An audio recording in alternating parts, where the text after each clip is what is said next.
It was just a composition of anybody and everybody who wanted to be a part of what God was doing. That was koinonia. That was the coming together and celebrating what God was doing. Ephesians 3:6 says, to be specific, that the Gentiles are fellow heirs and fellow members of the body and fellow partakers of the promise of Christ Jesus through the gospel. Aren't you glad that verse exists? Aren't you glad that we Gentiles can be a part of it?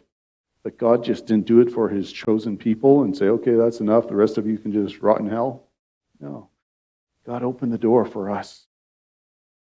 And he communicated that and worked it out through koinonia. Koinonia also includes many become one concept reflected in the sacrament of Holy Communion. As we had communion today,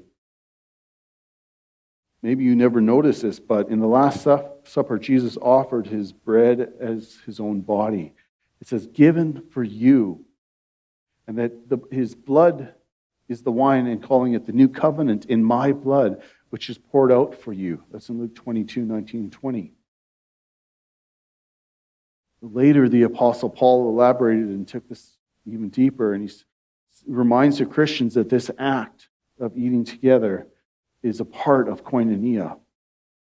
And those who partake are of one body, sharing one loaf.